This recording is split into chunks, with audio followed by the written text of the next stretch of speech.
Dominic Russo volvió a casa sin avisar. Nadie sabía que había regresado. La mansión estaba en silencio, como llevaba 14 meses. Pero entonces oyó algo, un sonido que venía de algún lugar del interior. El corazón empezó a golpearle el pecho. Por instinto, llevó la mano al arma que llevaba al costado. Pero no era un sonido de peligro. No sabía qué era. Trabajamos con recursos muy limitados.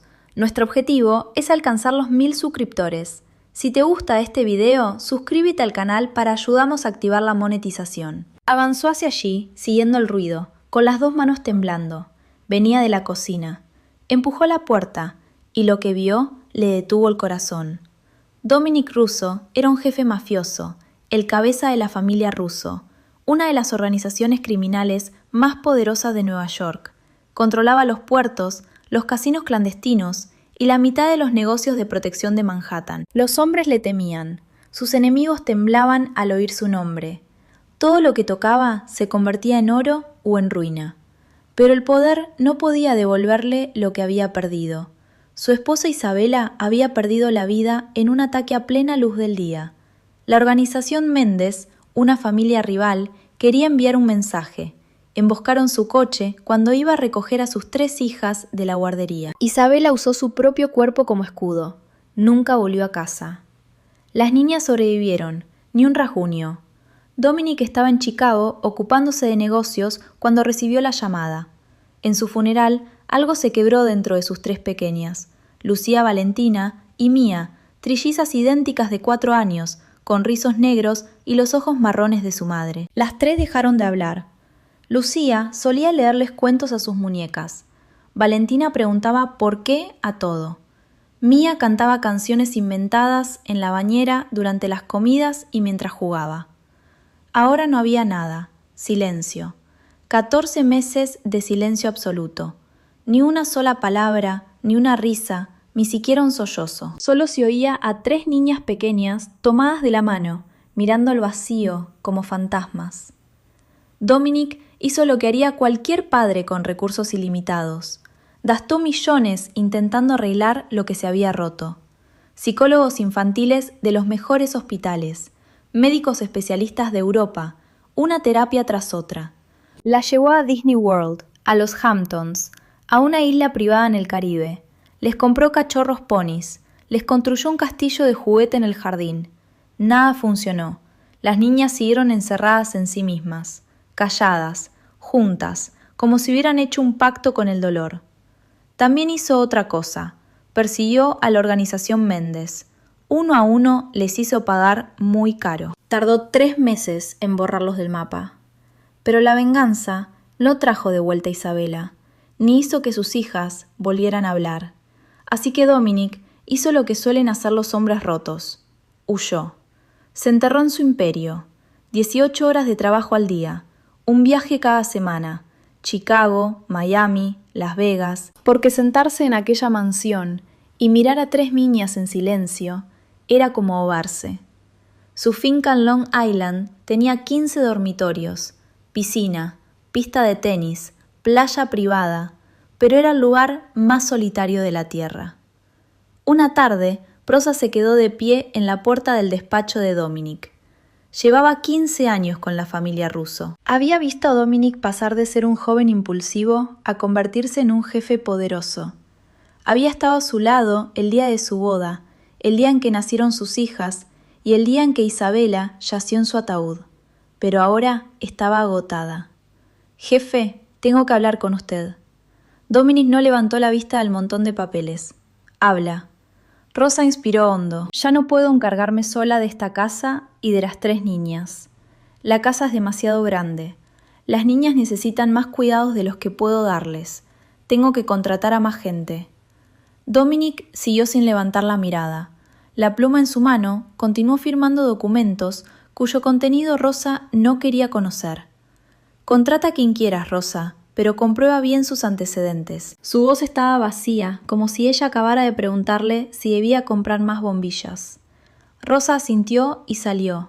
Sabía que eso era todo lo que iba a obtener de aquel hombre. 3 días después, Elena Vázquez estaba de pie ante una verja de hierro de 3 metros de altura. Alzó la vista. Había cámaras de seguridad por todas partes, al menos 5 que pudiera contar, tal vez más que no alcanzaba a ver. La verja se abrió despacio, sin que nadie tocara ningún timbre. La habían estado observando desde el instante en que bajó del autobús. Elena entró. Un camino empedrado conducía hasta una mansión enorme. No una mansión. Aquello era una fortaleza, un pequeño reino escondido en Long Island. 2 hombres con traje negro estaban de pie junto a la puerta principal. No sonreían, no la saludaron. Simplemente permanecieron allí, con los brazos cruzados, recorriendo a Elena con la mirada, como escáneres de aeropuerto. Ella notó el bulto curvo bajo sus chaquetas. Armas. Los 2 iban armados. Elena tragó saliva. El corazón le latía tan deprisa que podía oírlo en sus oídos. Miró a la izquierda. Un SUV negro y reluciente estaba aparcado en el patio. Cristales blindados, carrocería reforzada. Había visto vehículos así en las películas, de esos destinados a presidentes o jefes mafiosos. «Vuelve atrás», una voz en su cabeza gritó. «Vuelve atrás, Elena.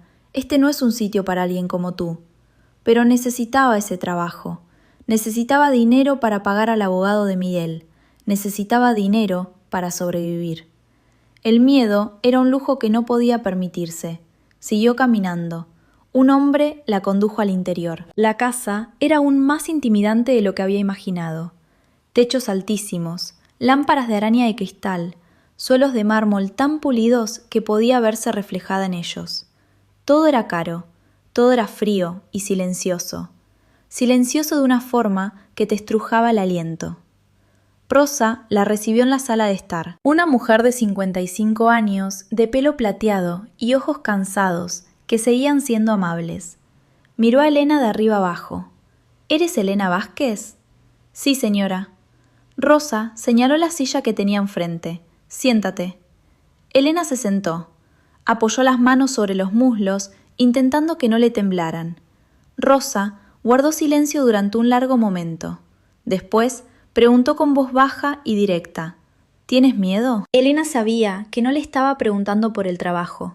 Le estaba preguntando por aquel lugar, por los hombres con armas, por el coche blindado, por todo lo que Elena había visto desde que cruzó la verja.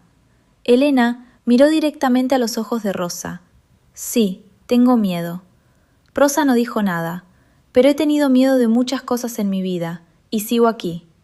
Pasó un instante. Luego Rosa asintió despacio. Por primera vez, algo parecido al respeto brilló en sus ojos. Estás contratada. Empiezas mañana. La habitación del personal está abajo. Te explicaré el trabajo más tarde. Por ahora tienes que conocer esta casa. Elena se puso de pie. Rosa la guió por los pasillos. La sala de estar, el comedor, la sala de juegos, la piscina interior. Cada habitación era más grande que el apartamento de Elena en el Bronx. Iban por el pasillo de la segunda planta cuando Elena oyó una voz, fría, afilada, como una cuchilla cortando el aire. Dile a Santino que si no pagan 48 horas, ya no tendrá que pagar nunca más. Elena se quedó paralizada. Todo el cuerpo se le heló. Un hombre salió de la habitación al final del pasillo. Alto de hombros anchos, vestido con un traje negro tan perfecto que parecía hecho a medida, hasta la última puntada. Un rostro anguloso, mandíbula cuadrada y ojos más fríos que cualquier cosa que Elena hubiera visto jamás. Estaba al teléfono, pero se detuvo al verlas. Su mirada pasó sobre Elena, rápida, fría, como si ella fuera un mueble, algo que no merecía ser recordado. Después pasó de largo, sin decir una palabra. Elena no pudo respirar hasta que él desapareció al doblar la esquina. «Ese es el jefe, Dominic», dijo Rosa en voz baja. «No necesitas saber mucho de él. Haz bien tu trabajo y mantente fuera de su camino». Elena sintió. Siguieron avanzando, pero cuando llegaron a la escalera, Elena se detuvo. 3 niñas pequeñas estaban allí, en el 5.º escalón, tomadas de la mano, mirando hacia abajo. Rizos negros, ojos marrones, grandes y redondos. Rostros tan idénticos que Elena no podía distinguirlas. 3 angelitos, pero sus ojos estaban vacíos, como los de unas muñecas. Esa es Lucía, Valentina y Mía, dijo Rosa, bajando la voz. Las 3 niñas del jefe. No hablan con nadie. Llevan 14 meses así. Elena miró a las 3 niñas, y las 3 niñas le devolvieron la mirada. Por primera vez en 14 meses, sus ojos siguieron a una desconocida, no con miedo, sino con otra cosa, curiosidad. Elena no sabía por qué, pero sintió que algo acababa de cambiar.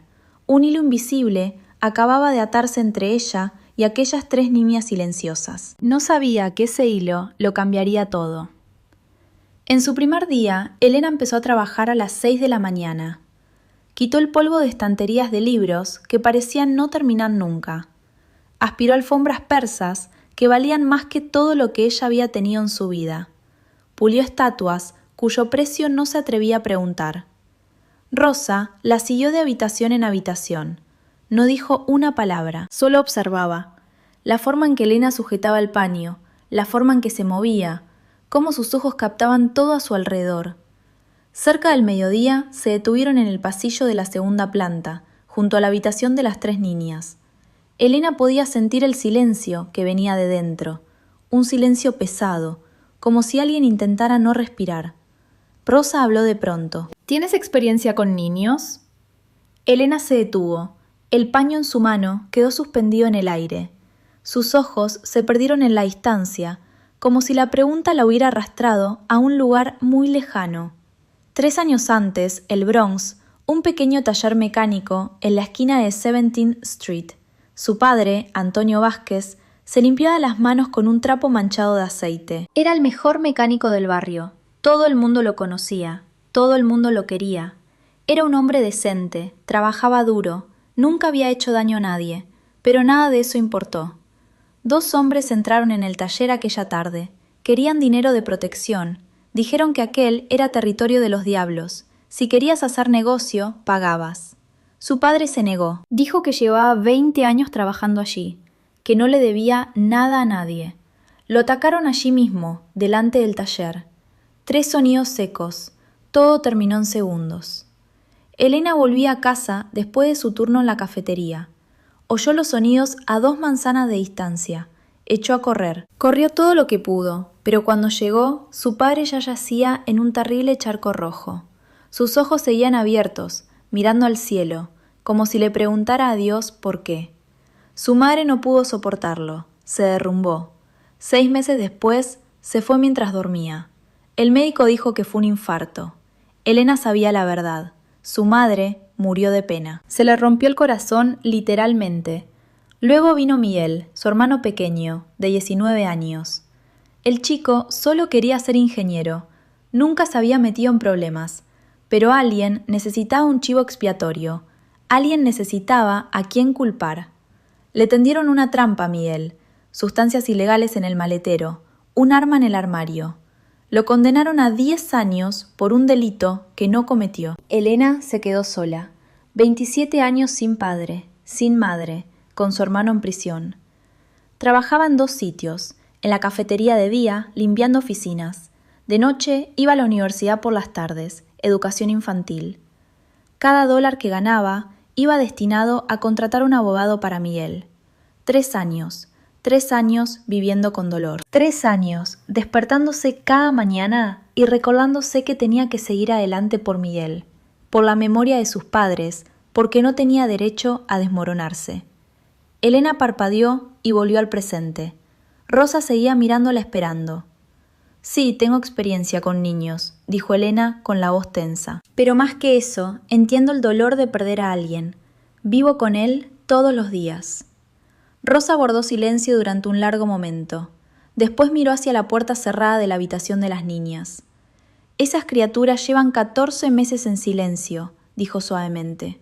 El jefe ha contratado a un experto tras otro, psicólogos de los mejores hospitales, especialistas de Europa. Nadie ha logrado hacer nada. No han dicho ni una palabra. A nadie, ni siquiera a su padre. Elena miró la puerta sellada. Pensó en las 3 niñas de la escalera del día anterior, el vacío en sus ojos, sus manos aferradas unas a otras, como si eso fuera lo único que impedía que desaparecieran. Tal vez no necesiten que nadie las arregle, dijo Elena despacio.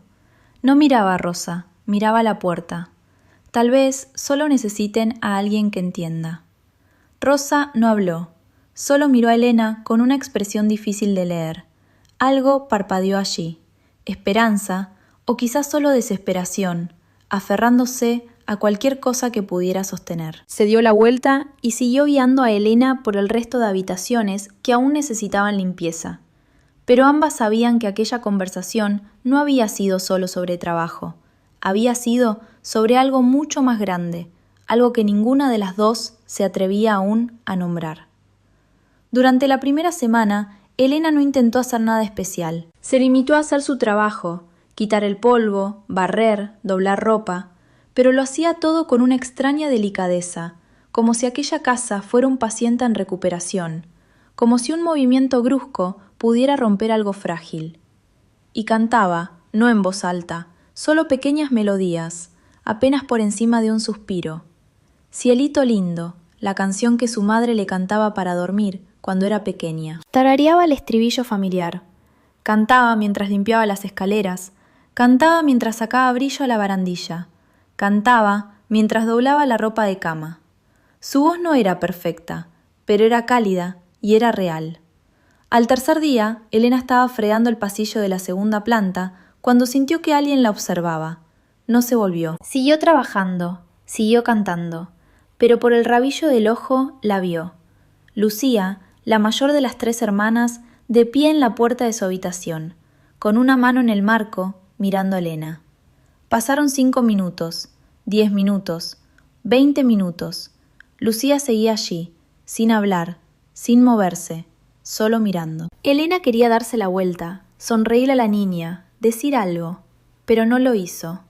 Su instinto le dijo que no. No lo fuerces, no presiones, solo estate ahí. Así que siguió cantando el estribillo familiar de Cielito lindo. Cuando Elena por fin miró hacia atrás, Lucía ya no estaba. La puerta se había cerrado otra vez, pero era la primera vez en 14 meses que una de las 3 niñas elegía quedarse de pie y observar a alguien durante tanto tiempo. En la segunda semana algo cambió. Elena estaba sentada en la lavandería doblando vestidos diminutos, vestidos para las 3 niñas, rosas, morados, azules. Lo doblaba con cuidado, como si fueran tesoros, y cantaba todavía Cielito lindo. Entonces oyó pasos pequeños. No levantó la vista, siguió doblando, siguió cantando. Una pequeña sombra apareció en el borde de su visión. Valentina, la segunda niña, entró en la habitación y se sentó en el suelo, a unos 3 pies de Elena. No dijo nada, solo se quedó allí sentada, mirando cómo Elena doblaba la ropa. Elena siguió trabajando. No miró directamente a Valentina, solo dejó que una sonrisa leve descansara en sus labios, como si sonriera para sí misma, y cantó. Valentina permaneció allí durante 1 hora entera. Después se puso de pie y se marchó, todavía sin una palabra. Pero antes de irse, miró a Elena, solo un segundo, y luego desapareció. Al día siguiente, apareció Mía, la menor. Se quedó en la puerta de la lavandería con la cabeza inclinada, escuchando cantar a Elena. No entró, solo se quedó allí, la cabeza ladeada como un pajarillo que intenta atrapar una melodía lejana. Elena siguió sin volverse. Continuó cantando y doblando ropa, pero el corazón le latía más deprisa. Algo estaba ocurriendo, algo estaba cambiando. Aquella noche, Elena no pudo dormir.